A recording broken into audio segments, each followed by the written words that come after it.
Hello everybody and welcome back to the How to Start Investing for Beginners series. In the last lesson we talked about what the stock market is and why you should care. If you haven't seen that one yet, go watch it as soon as possible. The link is in the top of the description down below. Now that we've gotten that taken care of, we can get straight into lesson 2. How do you actually start buying and selling stocks? Right now you're sitting there with your newfound stock market knowledge, but you still aren't any closer to actually owning any stocks.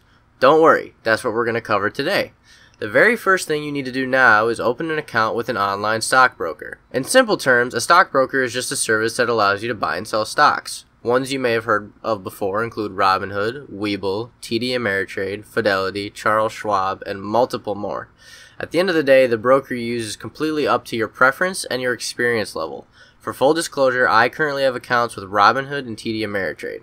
I started with Robinhood, and I'm going to recommend that everyone new to investing start with a Robinhood or a Webull account. This might be a controversial topic, but I'm just going to say it for right now.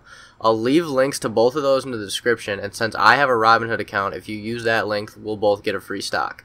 The reason why I recommend these two for beginners right now is because they're both very user-friendly, especially if you're new to investing, which I'm assuming most of you watching this series are.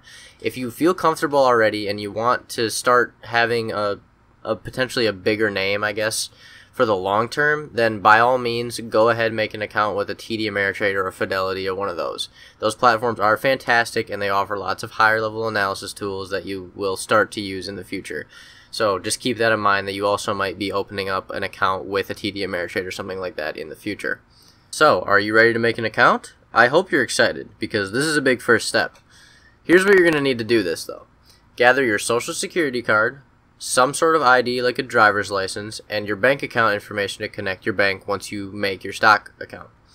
Using the links in the description, head to the account creation page, whichever broker you'd like to use. Follow the instructions and provide the information they ask for. It'll look something like this. Each one looks a little bit different, but they'll all ask for about the same thing.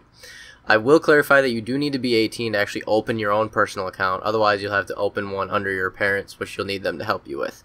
The other thing I'll say is that this process isn't instantaneous, so they'll have to verify your identity and make sure you're a real person, so it'll probably take a day or two before you can actually start trading stocks in the account. Like we always say though, time is the most valuable resource we have, so you better get making that account as soon as you can. Once you get your account created, you'll be able to link your bank account and start funding your trading account. Like I said in video 1, start with whatever amount makes you comfortable and just make sure you keep putting money in steadily once you start. At this point, I'd encourage you to pause the video and get that account setup done if you haven't already. Don't worry, I'll wait, and like I said, this is very important that you do this as soon as possible. Once you have that thing pending, we're now going to discuss what it actually means to buy and sell stocks.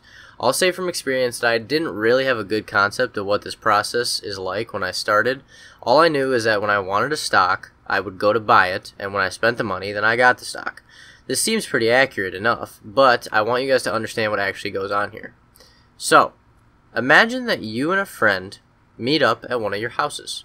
You guys both love silly bands, if you guys remember those, and you make it a habit of trading them every single time you meet up. Today you're excited because you know your friend got a new silly band that you really want. So you go to their house and say, "Hey friend, I'll take your cool new silly band for this old one that you already have and probably don't want." You tell me if you think your friend is going to make that trade with you. I don't really think so. Instead, your friend will say, "Hey, if you want this new silly band, here's what I want you to trade me for it."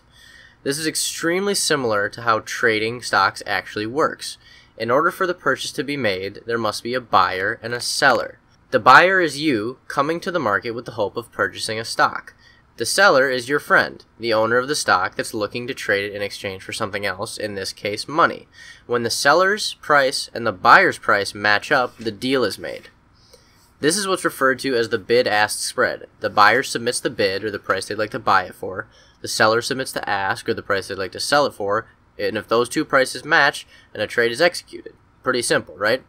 The reason why we don't see this when we trade cheaper stocks or small amounts of shares is many of these stocks are traded millions of times a day, and the difference between the bid and ask is often pennies, which is pretty negligible for most people. Hopefully that analogy gives you a better idea of what it is you'll actually be doing once your account gets approved. Since we have to wait for that, and we've covered some good content here, we're going to end Lesson 2 here. I hope you're excited to start buying and selling stocks when we come back here next week, because we will be diving into Lesson 3. What stocks should you buy, and what is diversification? Remember to leave a like on this video if you enjoyed it or if you learned something. Subscribe to make sure you don't miss any parts of this series or any of my other videos. Let me know in the comments, what stockbroker do you use, and which one are you planning to use if you don't have one already? I hope you guys enjoyed this video, hope you're having a great day, and hope you're ready to begin your investing lives. See you all next week.